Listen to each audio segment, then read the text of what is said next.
వెంటనే విడుదల చేయాలి. ఫీజు రీయింబర్స్మెంట్ స్కాలర్షిప్ వెంటనే విడుదల చేయాలి. ఫీజు రీయింబర్స్మెంట్ స్కాలర్షిప్ వెంటనే. ఖబర్దార్ విద్యార్థి వ్యతిరేకులారా, ఖబర్దార్ విద్యార్థి వ్యతిరేకులారా, విడుదల చేయాలి. ఫీజు రీయింబర్స్మెంట్ స్కాలర్షిప్ వెంటనే విడుదల చేయాలి. ఫీజు రీయింబర్స్మెంట్ స్కాలర్షిప్ వెంటనే విడుదల చేయాలి. ఫీజు రీయింబర్స్మెంట్ స్కాలర్షిప్ వెంటనే విడుదల చేయాలి. ఫీజు బకాయిలను వెంటనే విడుదల చేయాలి. ఫీజు బకాయిలను వెంటనే. ఖబర్దార్ విద్యార్థి వ్యతిరేకులారా, స్పందించాలి. గురుకుల పాఠశాలలో జరుగుతున్న అన్యాయాలపై సీఎం వెంటనే స్పందించాలి. స్పందించాలి. గురుకుల పాఠశాలలో జరుగుతున్న అవినీతిపై సీఎం వెంటనే స్పందించాలి. గురుకుల పాఠశాలలో జరుగుతున్న అన్యాయాలపై సీఎం వెంటనే స్పందించాలి. గురుకుల పాఠశాలలో జరుగుతున్న అవినీతిపై సీఎం వెంటనే. విద్యార్థుల సమస్యలు పరిష్కరించాలని చెప్పి ఈరోజు భువనగిరిలో బీసీ విద్యార్థి సంఘం ప్రెస్ మీట్ నిర్వహించడం జరిగింది. ఇక్కడికి వీచేసినటువంటి అన్నలందరికీ ఉద్యమాభివందనాలు తెలియజేస్తూ రాష్ట్రంలో మరి ఎస్సీ ఎస్టీ బీసీ అగ్రవర్ణ పేద విద్యార్థులు 30 లక్షల విద్యార్థులకు మరి ప్రభుత్వం స్కాలర్షిప్ ఇవ్వకుండా విద్యార్థులను అరిగోస పెడుతుంది. మరి కమిషన్లు రావని చెప్పే మరి విద్యార్థులకు స్కాలర్షిప్ ఇస్తలేదు ఈ ప్రభుత్వం. మరి కమిషన్లకు కకృతిపడి మరి కాంట్రాక్టర్లో బిల్లులు చేసి చెల్లిస్తేందుకు డబ్బులు ఉన్నాయి, కానీ విద్యార్థి సమస్యలు తీరుస్తానికి ప్రభుత్వం దగ్గర 8,000 కోట్ల రూపాయల డబ్బుల్లో అని మేము అడుగుతున్నాం. మరి విద్యార్థులు తెచ్చుకున్నట్టు తెలంగాణలో ఇవాళ విద్యార్థులే బిచ్చమెత్తుకునే పరిస్థితి దాపరించిందంటే ఈ ప్రభుత్వం ఏం చేస్తుందని మేము అడుగుతున్నాం. ఇలా మొన్నటికి మొన్న ఈ ప్రభుత్వం మరి గత 2 సార్లు ఈ ప్రభుత్వం మినిమం 6 లక్షల కోట్ల బడ్జెట్ ప్రవేశపెడితే ఇంతవరకు ఒక్క 10 పైసల బిల్ అయ్యాలి. 20 నెలల్లో విద్యార్థులకు 20 రూపాయల పైసలు ఇవ్వలేదంటే ఈ ప్రభుత్వం విద్యార్థుల పక్షాన ఏ విధంగా ఉందో ఇలా రాష్ట్ర ప్రభుత్వం అర్థం చేసుకోవచ్చు. ఈ ప్రభుత్వం కావాలని చెప్పే విద్యార్థులను విద్యను చూడాలని చేయాలని చెప్పి ఈ కుట్ర పన్నుతుంది. ఇలా ఈ ప్రభుత్వానికి ఏ మాత్రం సిద్ధత ఉన్నా వెంటనే విద్యార్థులకు రావాల్సినటువంటి 8,000 కోట్ల ఫీజు రీయింబర్స్మెంట్ స్కాలర్షిప్ బకాయిలు విడుదల చేయాలి. ఆ రోజు వైఎస్ రాజశేఖర రెడ్డి సీఎంగా ఉన్న రోజుల్లో ఆర్ కృష్ణన్న ఆ రోజు అమర నిరాహార దీక్ష వచ్చి పేద విద్యార్థులకు మరి విద్యకు అర్హులు కావాలి, విద్యార్థులు చదువుకోవాలి, ఉన్నతంగా ఉండాలంటే ఈ పేద వర్గాలకు స్కాలర్షిప్పే కావాలని చెప్పి ముఖ్యమైన డిమాండ్ ఆ రోజుల్లో కాంగ్రెస్ పార్టీ ప్రభుత్వం ముందు పెడితే ఆ ప్రభుత్వం ఇచ్చింది. ఇవాళ ఈ ప్రభుత్వం ఇప్పుడు వీళ్ళు వెత్తేసి మరి ఒక స్టేట్ బ్యాంకును ఒక విధమైనటువంటి కాలేజీలో పెట్టి ఆ విధంగా మేము ఇవ్వాలని చెప్పి చూస్తుంది. మాకు స్కాలర్షిప్లు ఇచ్చేటువంటి పథకం మీరు తీసుకున్నట్లయితే, మీ ఆలోచన వచ్చినట్లయితే పెద్ద ఎత్తున ఉద్యమాలు చేసి బస్సులు రాస్తారోకోలు చేసి పెద్ద ఎత్తున ఈ ప్రభుత్వాన్ని అట్టుడికిస్తామని చెప్పి హెచ్చరిస్తున్నాం. మిషన్ భాగీరథ, మిషన్ కాకతీయ, మూసీ ప్రాజెక్టులో లక్షల కోట్లు ఉంటాయి, కానీ విద్యార్థి సమస్యలు తీసుకోవడానికి ఈ ప్రభుత్వం దగ్గర పైసల్లో అని మేము అడుగుతున్నాం. ఇలా కాంట్రాక్టర్లకు బిల్లులు చెల్లించడం అంటే కేవలం మరి చెట్టు కొమ్మలకు నీళ్ళు పోసినట్టే. ఇలా విద్యకు కానీ వైద్యానికి మీరు నిధులు ఖర్చు పెట్టినట్లయితే అది చెట్టు మొదలకు నీళ్ళు పోసినట్టు. అది తెలవక మీ యొక్క అసమర్థత ప్రభుత్వం, మీ యొక్క అసమర్థత వల్లనే ఈ యొక్క విద్యార్థులు అరిగోసలు పడుతుంది. ఇలా ఎంతోమంది సర్టిఫికేట్లు ఇవ్వక కాలేజీలో చుట్టూ తిరుగుతున్నారు. ఇలా ఇంజనీరింగ్ చేయాలనుకున్నటువంటి విద్యార్థులు ఇంజనీరింగ్ చేయలేకపోతున్నారు. తోపుడు వంటి పిల్లలు ఇంతకుముందుకు ఇంజనీరింగ్ చేసి విదేశాల్లో పోయినారు. ఇలా ఈ ప్రభుత్వానికి ఏ మాత్రం సిద్ధత ఉన్నా స్టైఫండ్ గిట్లు ఇవ్వలేదు, ఓవర్సీస్ స్కాలర్షిప్లు గిట్లు ఈ ప్రభుత్వం ఇవ్వలేదంటే ఇంతకన్నా దౌర్భాగ్యం ఉంటుందా? ఇలా ఎస్సీ ఎస్టీ బీసీ మైనార్టీ అగ్రవర్ణ పేదలకు మరి విదేశాల్లో చదువుకున్నటువంటి పిల్లలకు మరి మీరే అన్నారు ప్రతి సంవత్సరం 5,000 మందికి ఇస్తామని చెప్పినారు. కానీ కేవలం 100 మందికి ఇచ్చి మీరు చేతులు దులుపుకుంటారు. ఇది సమంజసం కాదు. తప్పకుండా మీరు ఏవైతే హామీలతోటి ముందుకొచ్చి మరి వీళ్ళ యొక్క ఓట్లు వేసుకొని మరి ఏ విధంగా అయితే చేస్తున్నారో అదే విధంగా మీరు వీళ్ళకి హామీలు నెరవేర్చే విధంగా చర్యలు తీసుకోవాలి. మాకు ముఖ్యమంత్రి మీద నమ్మకం ఉంది, ఎందుకంటే విద్యార్థి పక్షం ఉంటాడనే మేము నమ్ముతున్నాం. ఇక మంత్రులు కొంతమంది ఉన్నారు, వాళ్ళ గురించి మేము మాట్లాడట్లేము. ఎవరైతే వ్యతిరేకంగా ఉంటారో విద్యార్థులకు తప్పకుండా వాళ్ళ ఇల్లులు ముట్టడించి మరి వ్యవస్థను స్తంభింపజేసే విధంగా మా కార్యాచరణ ఉంటుంది. మరి రేపు శుక్రవారం ఇట్లా ఇందిరా పార్కులో విద్యార్థి సమస్యలపైన ఆర్ కృష్ణ ఆధ్వర్యంలో పెద్ద ఎత్తున నిరసన కార్యక్రమం చేపట్టినాం. ఆ తర్వాత మా కార్యాచరణ విధి విధానంగా ఈ ప్రభుత్వాన్ని మెడలు వంచైన విద్యార్థులకు రావాల్సినటువంటి కానుకలన్నీ వచ్చే విధంగా చేసుకుంటా. మీరే అన్నారు మరి విద్యార్థులకు ప్రతి ఒక్కరికి 5 లక్షల భరోసా కార్డు ఇస్తామని, ఆ భరోసా కార్డులు ఏమైనా చెప్పి మేము అడుగుతున్నాం. మీ యొక్క శ్రీతచ్యుతిని నిరూపించుకోవాలి. 20 నెలలు అయిపోయింది మీ ప్రభుత్వం వచ్చి. మీ ప్రభుత్వంలో మరి ఎన్ని అవకతవకలు అయినా కానీ మేము ఎందుకంటే మాకు న్యాయం జరుగుతుందని చెప్పి మీ ప్రభుత్వం మీద విశ్వసిస్తున్నాం. మీరు ఇట్లా విద్యార్థుల పక్షాన ఉండాలని చెప్పి మా ముఖ్యమైనటువంటి డిమాండ్. ఎందుకంటే విద్యార్థులు ఇలా కనీసం ఫీజు రీయింబర్స్మెంట్ స్కాలర్షిప్ పొందేటటువంటి విద్యార్థులు 30 లక్షల మంది ఉన్నారు. ఈ 30 లక్షల మంది రేపు ఐఏఎస్లు, కలెక్టర్లు, ఇంజనీర్లు కావాల్సిన భవిష్యత్తుని మీరే దాన్ని అణిచివేయాలని చూస్తున్నారు. ఇది సమంజసం కాదని చెప్పి ముఖ్యమంత్రి గారు తెలియజేస్తున్నాం. ఇక సంక్షేమ హాస్టల్ వసతి గృహాల సంఖ్య పెంచాలి. సంక్షేమ హాస్టల్లో మరి సీట్లు దొరకక రైల్వే స్టేషన్లో పడుకునేటువంటి దాఖలాలు ఉన్నాయి. రైల్వే స్టేషన్ స్నానాలు చేసి మన కృష్ణన్న కొంతమంది రైల్వే పోలీసులు ఇక్కడ పిల్లలు స్నానం చేస్తారు, వీళ్ళకి హాస్టల్ దొరకలేని చెప్తే మేమే దగ్గరుండి వాళ్ళని ఇమేత్నర్ హాస్టల్లో చేర్పించాం. అంటే ఈ విధమైనటువంటి విధానం ఉంది. ఇలా గ్రేటర్ హైదరాబాద్లో ఒక 100 హాస్టల్ కావాలి. ఇతర జిల్లాలలో మరి జిల్లా పట్టణ కేంద్రాల్లో ఎక్కడైతే హాస్టల్ అవసరం ఉంటుందో అక్కడ సంక్షేమ హాస్టల్, మరి కాలేజ్ హాస్టల్ మినిమం ఒక 100, అక్కడ 100 ఇక్కడ 100, 200 హాస్టల్ తక్షణమే మీరు శాంక్షన్ చేయాలని చెప్పి ప్రభుత్వానికి మేము డిమాండ్ చేస్తున్నాం. మరొక డిమాండ్ ఏంటంటే మీరు ఓవర్సీస్ స్కాలర్షిప్ అప్లై చేసుకున్న ప్రతి ఒక్కరికి ఓవర్సీస్ స్కాలర్షిప్ ఇవ్వాలి. ఇంకొకటి, మీరు ఏ విధమైనటువంటి విధానంతో ఒక 6 నెలల ఎలక్షన్, ఒక ఎమ్మెల్యే రాజీనామా చేసి 6 నెలల ఎలక్షన్ వస్తున్నాయో అదే విధంగా ఇట్లా స్థానిక సంస్థలు ఆ విధంగా వచ్చేటట్టు ఉండాలి. రాష్ట్రంలో ఖాళీ ఉన్నటువంటి 2,50,000 ఉద్యోగాలను భర్తీ చేయాలని చెప్పి డిమాండ్ చేస్తున్నాం.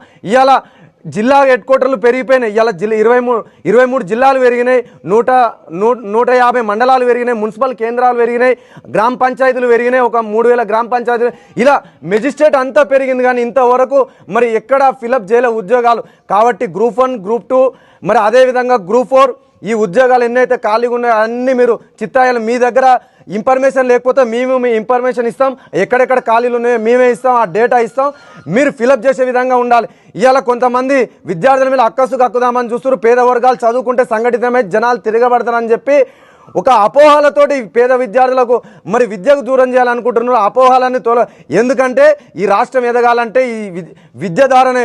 ఎప్పుడైతే జనాలు చదువుకుంటారో రష్యా కానీ ఇలా చైనా కానీ అమెరికా లాంటి దేశాలు అప్డేట్ అయినాయి అంటే కేవలం అక్కడ విద్య అన్ని వర్గాలకు సాధ్యమైంది కనుక అక్కడ అప్డేట్ అయినాయి. ఆ దేశాలు ఈ దేశం ఇట్లా అప్డేట్ కావాలి, ఈ రాష్ట్రం ఇట్లా ఉన్నతంగా ఉండాలంటే తప్పకుండా ఇక్కడ 100% ఎప్పుడైతే నిరాశ్రరాస్యత 100% ఎప్పుడైతే ఉంటుందో అప్పుడే వ్యవస్థలో ఒక సమూలమైనటువంటి మార్పు వస్తుంది. దోపిడి, పీడన, వివక్షకు గురైతున్న ఈ జాతుల్లో మరి విద్య కావచ్చు, రాజకీయ చైతన్యం కావచ్చు, ఇవన్నీ ఎప్పుడైతే అందుతాయో వీళ్ళ వర్గాల్లో ఒక మార్పు, సమూలమైన మార్పు వచ్చి జనాల్లో చైతన్యం వస్తుంది. ఇవాళ ఇక్కడ ఉన్నటువంటి ఇలా తాపీ మేస్త్రి కావచ్చు, ఇక్కడ ఉన్నటువంటి బిల్డింగ్ కావచ్చు, అమాలి కావచ్చు, ఇలా కొద్దో గొప్ప ఇక్కడ చదువుకున్నారు. ఒకప్పుడు చూసుకుంటే ఈ పాలమూరు వాళ్ళు, శ్రీకాకుళం వాళ్ళు ఉండేది, ఇప్పుడు బీహార్ వాళ్ళు ఉన్నారు. అంటే చైతన్యం వచ్చింది. ఈ చైతన్యానికి ప్రభుత్వం ఇట్లా తోడ్పాటు అందిస్తే తప్పకుండా ఉన్నత వర్గాల్లో ఒక ఆశలు వెలుగుతాయని చెప్పి అంటున్నా. కాబట్టి విద్యార్థులకు రావాల్సినటువంటి 8,000 కోట్ల రూపాయల ఫీజు బకాయిలను విడుదల చేయాలి. అలాగే సంక్షేమ హాస్టల్ సంఖ్య పెంచాలి. ఓవర్సీస్ స్కాలర్షిప్ అప్లై చేసుకున్న ప్రతి ఒక్కరికి ఇవ్వాలి. అలాగే భువనగిరి హెడ్ క్వార్టర్లో గవర్నమెంట్ ప్రభుత్వ డిగ్రీ కళాశాల ఎప్పటికెళ్ళో డిమాండ్ ఉంది, అది గిట్లా నెరవేర్చాలి. ఈ ఎమ్మెల్యే గారు చిత్తశుద్ధిని నిరూపించుకోవాలి. మీరు ఎలక్షన్ టైంలో ఏవేవైతే హామీలు ఇచ్చినారో ఇలా ప్రజలందరూ ఆ హామీలు మర్చిపోలే. కాకపోతే మీరు ఉచితాలని చెప్పి ఏమంటారు, తౌళ్ళ సాటలు తౌడు పెట్టి కుక్కల నేగ పెట్టించినట్టే మాకు ఫ్రీ పథకాలు కాదు, మాకు కావాల్సిన విద్య, వైద్యం ఫ్రీ కావాలని చెప్పి ప్రజలు అడుగుతారు. చెప్తే మీరు అడగంది ఫ్రీ ఏదో రేషన్ కార్డుల కోసం ఉగదంపుడు ఉపన్యాసాలు ఇచ్చి మీరు పోవద్దు, తప్పించుకోవాలని చూస్తే ఊకునే ప్రసక్తే లేదు. మాకు కావాల్సింది విద్యా, వైద్యంలో మరి పేద వర్గాలకు సమానమైనటువంటి న్యాయం అందాలి. జనాభా తమాషా ప్రకారంగా రిజర్వేషన్లు కావాలని చెప్పి మరి 42% ఏదైతే కామారెడ్డి బీసీ డిక్లరేషన్ అన్నారో మరి అదేవిధంగా ఎస్సీ, ఎస్టీ, బీసీ, మైనార్టీ, అగ్రవర్ణ పేదలకు మరి స్థానిక సంస్థల్లో రిజర్వేషన్ కల్పించేటటువంటి విధానాన్ని మీరు తీసుకోవాలి. ఏదో కోర్టుల కేసు అయితే మీరు ఏదో జీవో చేసినాం తప్పుకుంటామంటే ఊకునే ప్రసక్తి ఉన్న కోర్టులలో మీరు కేవియట్ను ముందుగా ఫస్ట్లోనే మీరు ఆ కోర్టులలో ఇంప్లిమెంట్ చేయాలి. అదేవిధంగా చిత్తశుద్ధితోటి దీన్ని ముందుకు తీసుకొని కార్యాచరణ ముందుకు తీసి స్థానిక సంస్థల్లో ఎస్సీ, ఎస్టీ, బీసీ జనాభా తమాషా ప్రకారంగా మీరు రిజర్వేషన్లు కల్పించాలి. మీరు ఏవైతే హామీలు ఇచ్చారో హామీలను అడుగుతామని చెప్తే ఆకాశాన్ని గుంజుకొని చేతులు పెట్టమని మేము అడుగుతున్నాం. ఇవాళ గత ప్రభుత్వం మీ ప్రభుత్వాలతో మాకు సంబంధం లేదు. ఒక ఆయన శంకుస్థాపన వేస్తే వీళ్ళకి నచ్చదు, ఈయన శంకుస్థాపన వేస్తే ఆయనకు నచ్చదు. ఇవి మాకు అవసరం లేదు. మీ పార్టీలన్నీ ఏట్ల పడి సావరు. మాకు కావాల్సినది మరి సంక్షేమ పథకాలు, మాకు కావాల్సిన విద్యార్థులు, మాకు కావాల్సిన పేద వర్గాలు, మాకు వైద్యం అందాలి. ఇవే మా ముఖ్యంగా మీ పార్టీలతో మాకు సంబంధం. ఏ పార్టీ అయితే విద్యార్థులకు వ్యతిరేకంగా ఉంటుందో ఆ పార్టీని చిత్తు చేసేస్తాం. ఆ పార్టీ నాయకులు ఇంటి ముందల మరి పెద్ద ఎత్తున లక్షలాది మందితో డప్పు కార్యక్రమాలు పెట్టి వాళ్ళని ఇంట్లోకి వెళ్ళి బయటికి రాని విద్యార్థి సమస్యలు కనుక మీరు పరిష్కరించకపోతే స్థానిక సంస్థల్లో ఇదే విద్యార్థులతోటి ఒక్కొక్క ఊరిలో వందలాది నామినేషన్లు వేసి పెద్ద ఎత్తున అట్టుడికిస్తామని చెప్పి ప్రభుత్వాన్ని మేము హెచ్చరిస్తున్నాం. ఎందుకంటే గతంలోనే చూసిరు, ఈ నల్లగొండ అంటే పోరాటాల గడ్డ. గతంలోనే ఇక్కడ ఫ్లోరైడ్ బాధిత సమస్య ఉంటే 487 నామినేషన్లు వేయించినట్టు ఘనత ఉన్నది.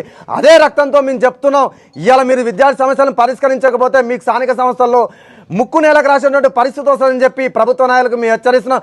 ఎమ్మెల్యేలు ఇట్లా మీరు తప్పకుండా గ్రామీణ ప్రాంతాల్లోకి వెళ్ళి మీ పార్టీ గెలిచిందే గ్రామీణ ప్రాంత, ఇలా గ్రామీణ ప్రాంత విద్యార్థులే ఇలా అత్యధికంగా స్కాలర్షిప్ మీద డిపెండ్ అయి ఉన్నారు.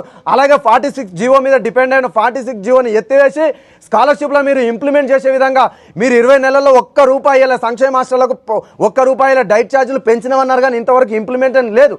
కాబట్టి మీరు తక్షణమే విద్యార్థి సమస్యలపైన ఒక ఐఏఎస్ కమిటీ, నిపుణుల కమిటీని వేసి ఒక నిజాయితీని నిరూపించుకోవాల్సినటువంటి సమయం మీకు ఆసన్నమైనదని చెప్పి నేను తెలియజేస్తున్నా. ఈ కార్యాచరణని విద్యార్థులు పెద్ద ఎత్తున తీసుకుంటారు. ఎందుకంటే ఓపిక నశించిపోయింది, ఆత్మగౌరవం దెబ్బతిన్నది. మాకు మీరు ఇచ్చినటువంటి హామీలు అన్నీ మరి నీటి మీద రాతలుగా మారిపోతున్నాయి. ఇక మేము ఉద్యమించేటటువంటి సన్నాహం సిద్ధమైనది. ఇలా యావత్ లోకానికి మేము ఒకటే పిలుపునిస్తున్నాం. మరి పోరాడుతూ పోయేది ఏమిటి? బానిస సంఖ్యలే ఈ తెలంగాణ గడ్డకు పోరాడడం కొత్త కాదు. ఈ కాంగ్రెస్ నాయకులు తెలంగాణ ఎప్పుడైతే వ్యతిరేకం అన్నారో ఆ రోజు ఉరికించుకుంటే బట్టలు కూడా తీసుకొట్టినటువంటి చరిత్ర ఉంది. అలా మళ్ళీ ఇప్పుడు కావద్దంటే మీరు విద్యార్థి పరిష్కరించకపోతే ఎమ్మెల్యేలు, ఎంపీలు తిరగనీయం, గెలౌట్ చేస్తాం, మిలిటెంట్ ఉద్యమాలు తీసుకొచ్చి ఈ ప్రభుత్వాన్ని అట్టుడికిస్తాం. పెద్ద ఎత్తున ఉద్యమాలకు సిద్ధమైన ఆర్ కృష్ణ ఆధ్వర్యంలో పెద్ద ఎత్తున ఉద్యమాలు చేస్తాం. రాష్ట్రాన్ని అట్టుడికిచ్చి బస్సులు దహనం చేయడానికి ఇట్లా మేము వెనకాడమని చెప్పి పేద వర్గాలు ఇలా ఎంతోమందికి విద్య దూరమై ఇలా గొర్రెలు బర్రెలు మీరు గాయరి మేము బిచ్చమేస్తే బతుకున్నటువంటి వ్యవస్థ మేము బిచ్చమేస్తే ఎమ్మెల్యేలు, ఎంపీలు జీతాలు తీసుకుంటారు, కానీ మా కాడికి వచ్చేసరికి పైసల్లోవా? మీరు 6 లక్షల కోట్ల బడ్జెట్లో విద్యార్థులకు ఇస్తేందుకు పైసల్లో అని సిగ్గుండాలని చెప్పి ఈ ప్రభుత్వానికి మేము చెప్తున్నాం. ఇకనైనా ఈ విద్యార్థుల పక్షాన మీరు ఒక ఆలోచన చేసి విద్యార్థి సమస్యలు పరిష్కరించి రాష్ట్రంలో ఖాళీగా ఉన్న 2,50,000 ఉద్యోగాలను భర్తీ చేయాలి. మరి మీరు ఏవైతే హామీలు ఇచ్చినా మేనిఫెస్టోలో మీ కాంగ్రెస్ పార్టీ ఏవైతే హామీలు ఇచ్చిందో ఆ హామీలన్నీ నెరవేర్చేటువంటి విధానాన్ని తీసుకురావాలి. మీరే చెప్పారు, నా మనవడు ఏ స్కూల్లో ఉంటే అట్లాంటి విద్యని అందిస్తామని చెప్పి అలా నీ మనవడేమో పెద్దది బంజారాయిల్స్లో ఉంటుంది, 50 లక్షల సంవత్సరానికి 50 లక్షల స్కూల్లో చదువుతారు. వీళ్ళేమో ఈ బీడి బిచ్చం కలుగుతారు. ఈ జాతి ఏమో చెట్ల కింద చదివే పరిస్థితి. ఇలా ఏ గవర్నమెంట్ స్కూల్ చూసినా కూలిపోయేటువంటి దాఖలాలు ఉన్నాయి. మరి మీరే చెప్పినారు ఒక ఇంటిగ్రేటెడ్ స్కూల్ పెడతామని చెప్పి 119 ఇంటిగ్రేటెడ్ స్కూల్ పెడతామని చెప్పి సీఎం గారు పొద్దు కింద దాకా జపనం చేస్తున్నాడు. మరి ఇంటిగ్రేటెడ్ స్కూల్ మీకు ఎందుకు వస్తలేదు? ఇంటిగ్రేటెడ్ స్కూల్కి పైసలు లేవా? ఎందుకంటే పథకం పెట్టు పైసలు కొట్టు, పథకం పెట్టి ఇంటిగ్రేటెడ్ స్కూల్ 200 పెట్టినారు. అదే 200 కోట్ల గురుకులాలు ఇప్పుడు ఉన్నటువంటి గురుకులాలకు కేటాయిస్తే ఇలా మినిమం ఒక 10 లక్షల మంది చదివేటట్టు గురుకులాలకు న్యాయం అయితే 4,000 కోట్లు పెడతామని చెప్పి 4,000 కోట్లు ఎప్పుడు పెడతారు? పెడతా అంటే కడుపు నిండుతుందా? పెడతా అంటే కడుపు నిండదు. మీరు తక్షణమే ఇంప్లిమెంట్ చేసే విధానాన్ని మీరు అట్లయితేనే ఇంప్లిమెంట్ లేకపోతే ఏదో ఆకాశాన్ని చూపెట్టి మరి మీరు అందాల పోటీలు పెడతామంటే నడవదు. ఇక్కడ ఉన్నటువంటి ఈ సమస్యలు పరిష్కరించే విధంగా మీరు చర్యలు తీసుకోవాలని చెప్పి ముఖ్యమంత్రి గారు మీకు విజ్ఞప్తి చేస్తున్నాం. స్థానిక ఎమ్మెల్యే గారికి ఇట్లా మేము చేతులు జోడించి విజ్ఞప్తి చేస్తున్నాం. ఈ సమస్యల మీద మీరు అసెంబ్లీలో గలమెత్తాలి. రేపు ఇంకొక నెల రోజుల్లో అసెంబ్లీ ఉంటుంది. అసెంబ్లీలో గలమెత్తి విద్యార్థుల పక్షాన మీరు అందరు నిలవాలి. బట్టి విక్రమార్క గారు మీరు ఏమున్నా కమిషన్లకు ఆశపడ్డారు తప్పితే మీరు విద్యార్థి పక్షాన లేరు. మీకు ఆర్థిక శాఖ ఇచ్చి దండుగా అయింది. మేము మా బహుజన లీడర్కి వచ్చిందని ఆనందపడ్డాం, కానీ ఇంత అరిగోసలు అవుతుందని చెప్పి మేము ఏ రోజు అనుకోలే. ఇలా కమిషన్లకు మరి కాంట్రాక్టర్లకు కమిషన్ చెల్లిస్తారు, మరి విద్యార్థులకు ఎందుకు చెల్లిస్తారు? విద్యార్థుల మీద కమిషన్లు ఇయ్యారు. కాంట్రాక్టర్లు అయితే 20 నుండి 30% కమిషన్లు ఇస్తారు. వాళ్ళు ఈ విద్యార్థులు కమిషన్ ఇవ్వాలి కనుకనే మీరు ఈ ప్రాజెక్టును ముందుకు తీసుకోవట్లేదు. విద్యార్థులను కమిషన్ ఇస్తే జోల పట్టుకొని నిలబడి విద్యార్థులను బిచ్చాటన చేసి మీకు పైసలు ఇస్తాను సిద్ధంగా ఉన్నారు. ఇకనైనా బుద్ధి తెచ్చుకొని విద్యార్థుల పక్షాన్ని నిలవాలని చెప్పి ప్రభుత్వానికి మేము విజ్ఞప్తి చేస్తున్నాం. లేకుంటే ఉద్యమాలకు, మిలిటెంట్ ఉద్యమాలకు దీనికి బాధ్యత ఈ ప్రభుత్వం వర్తిస్తుందని చెప్పి మేము తెలియజేస్తూ మరి ఇక్కడికి విచ్చేసినటువంటి అన్న బట్ట రామచంద్ర అన్నని 2 నిమిషాలు మాట్లాడవలసిన విజ్ఞప్తి. అయితే ఏం లేదు, ప్రభుత్వ హాస్టళ్లలో విద్యార్థులు ఆత్మహత్య చేసుకున్న పరిస్థితి నెలకొంటుంది. ఓ విద్యార్థి సంఘం మీరు ఎలా స్పందిస్తారు? దీన్ని తీవ్రంగా మేము ఖండిస్తున్నాం. ఇదే భువనగిరిలో గతంలో మనోహర్ అని, భవ్య వైష్ణవి కానీ, అంతకుముందుకు నవీన్ కానీ ఇలా ఈ జిల్లాలో ఉన్నటువంటి విద్యా వ్యవస్థ నాయకులు నిద్రపోయి ఉన్నారు. మరి నిన్న చౌటుప్పల్లో ఒక అమ్మాయి చనిపోయినది. అక్కడ ఉన్నటువంటి మౌలిక వసతుల్లో వార్డెన్ కరెక్ట్ లేదు, వార్డెన్ వ్యవస్థ కరెక్ట్ లేదు, ప్రిన్సిపల్ వ్యవస్థ కరెక్ట్ లేదు. మరి ఏమంటారు? బాల్కనీ ఎక్కి చనిపోయింది. బాల్కనీ తానాలు ఎవరి దగ్గర ఉంటే వార్డెన్ చూసుకోవాల్సిన బాధ్యతనా కాదా? ఈ ప్రభుత్వ నాయకులకు ఈ విద్యాశాఖ వ్యవస్థ నిద్రపోయింది, గుడ్డు గుర్రాల పళ్ళు తోగుతుందని మేము అడుగుతున్నాం. విద్యార్థులు చచ్చిపోతారు, శవాల మీద పేలాలేరు కదిన విధంగా ఈ విద్యా వ్యవస్థ ఉంది. మొన్నటికి మొన్న మేము మరి నవీన్ స్కూల్ ఆఫ్ ఎడ్యుకేషన్ కలిసినాం, అలాగే ఎస్సీ ఎస్టీ బీసీ గురుకులాలలో శ్రీధర్ని కలిసినాం, సైదుల్ సార్కి మరీ చెప్పినాం. కానీ వాళ్ళు విద్యార్థి సమస్యలు అంటే పెడచోయిన పెట్టి విద్యార్థి సమస్యలు అంటే ఈ ప్రభుత్వానికి దున్నపోతు మీద వర్షం కురిసినట్లుంది. ఈ యొక్క ప్రభుత్వానికి ఏ మాత్రం చిత్తత ఉన్నా వెంటనే గురుకుల పాఠశాలలకు మౌలిక వసతులు కల్పించాలి, విద్యార్థులు ఎదుర్కొంటున్న సమస్యలను పరిష్కరించాలి. ఇలా బర్లదోడి కన్నా అధ్వానంగా ఉంది, ఇలా బర్లదోడి కన్నా హీనమైనటువంటి పరిస్థితి, పందుల కొట్టాల కన్నా అధ్వానంగా ఉన్నాయి. ఇలా బెంగళూరులో మొన్నటికి మేము చూసిన ఒక కుక్కకు రోజుకు 700 క్యాలరీలకు 25 రూపాయలు ఖర్చు పెడుతున్నాయి. ఇలా గురుకులాలలో పూటకు 10 రూపాయలకి ఏమొస్తాయి? ఇలా డైట్ ఛార్జీలు పెంచడం అని చెప్పి ఇంతవరకు ఇంప్లిమెంట్ చేయరైతే సరైనటువంటి కాంట్రాక్టర్ వ్యవస్థ అలానే సగం ప్రిన్సిపల్కి ఇవ్వాలి, మినిస్టర్లకు ఇవ్వాలి, ఎమ్మెల్యేకి ఇవ్వాలి, ఎంపీకి ఇవ్వాలి. మిగతా 10 రూపాయల లాస్ట్కి వచ్చేసరికి విద్యార్థికి వచ్చేసరికి ₹1 2 రూపాయలతో భోజనం సాధ్యమవుతుందా? ఈ యొక్క ప్రభుత్వానికి ఏ మాత్రం సిద్ధత ఉన్నా వెంటనే గురుకుల సమస్యలు పరిష్కరించాలి. లేకపోతే ఈ శుక్రవారం తర్వాత సోమవారం కానీ మంగళవారం కానీ మరి పెద్ద ఎత్తున మరి బీసీ గురుకుల సెక్రటరీ ఆఫీసును తెలుగు సంక్షేమ భవన్ ముట్టడిస్తాం. ఆర్ కృష్ణ ఆధ్వర్యంలో మరి విద్యార్థి చౌటుప్పల్లో ఎవరైతే చనిపోయినారో ఆ విద్యార్థికి మరి 10 లక్షల ఎక్స్గ్రేషియా ఇచ్చి కుటుంబానికి ఒక ఉద్యోగం ఇచ్చి, అలాగే ఇందిరమ్మ ఇల్లు అని చెప్పిన ఆ ఇల్లు ఇచ్చి అవుట్సోర్సింగ్లో వాళ్ళ అమ్మ వాళ్ళ నాన్నకి ఇద్దరికి జాబ్ ఇవ్వాలని చెప్పి ప్రభుత్వాన్ని డిమాండ్ చేస్తున్నాం. ఇక విద్యార్థి ఏ ఒక్క విద్యార్థికి ఈ తెలంగాణలో అన్యాయమైన ఊకునే ప్రసక్తే లేదు. ప్రభుత్వాన్ని మెడలు వంచైన విద్యార్థుల పక్షాన పోరాడతాం. ఈ ప్రభుత్వానికి చిత్తశుద్ధి ఉంటే వెంటనే రేవంత్ రెడ్డి గారు ఒక గురుకులాల మీద ఒక అధ్యయనమైన కమిటీ వేస్తున్నారు. మీరే చెప్పారు, ఒక నిపుణుల కమిటీని వేస్తాం, గురుకులాలన్నీ మరి పునశ్చరణ చేసి ఒక విధానాన్ని సృష్టిస్తామని చెప్పి మీరే చెప్పారు. అది మాత్రమే మేము ఇంప్లిమెంట్ చేయమంటారు. ఏవో మేము కొత్తగా అడుగుతలేం, లేకపోతే సీఎం రేవంత్ రెడ్డి ఇల్లుని మా గురుకుల పాఠశాలకి ఏమని మేము అడుగుతలేం, లేకపోతే ఇంకా కోమటిరెడ్డి వెంకరెడ్డి ఇంటిని మేము అడుగుతలేం. మాకు కావాల్సిన సొంత భవనాలు కట్టిస్తున్నారు, కట్టిమనే చెప్తున్నాం. ఇంకొకటి డైట్ ఛార్జీలు పెంచుతామన్నారు, డైట్ ఛార్జీలు పెంచాలి. ఇంకొకటి గురుకుల పాఠశాలలో చాలా వరకు మరి అవుట్సోర్సింగ్ ఉన్న రెగ్యులర్ టీచర్లను పెట్టాలి, రెగ్యులర్ వార్డెన్లను పెట్టాలి. అలాగే మరి స్టాఫ్ లేరు. ఇలా మ్యాథమెటిక్స్ టీచర్లే లేరు, దాంట్లో సైన్స్కు టీచర్లే లేరు. మరొకటి ఎంఎల్టీ వొకేషనల్ కోర్సులు కొన్ని ఉన్నాయి, వొకేషనల్ కోర్సులకు ఎలాంటి టీచర్ వ్యవస్థ లేదు. ఇంకోటి ఏంటంటే అక్కడ ఎక్విప్మెంట్ గిట్లా లేదు. ఎంఎల్టీ కానీ ఎంపీహెచ్డబ్ల్యూ కానీ సిఎస్సి కానీ ఇట్లాంటి దానికి వొకేషనల్ గ్రూపులకు గురుకుల పాఠశాలలో ఇంతవరకు ఎలాంటిది లేదు. ఇప్పుడు డిగ్రీలో ఫ్యాకల్టీ లేదు.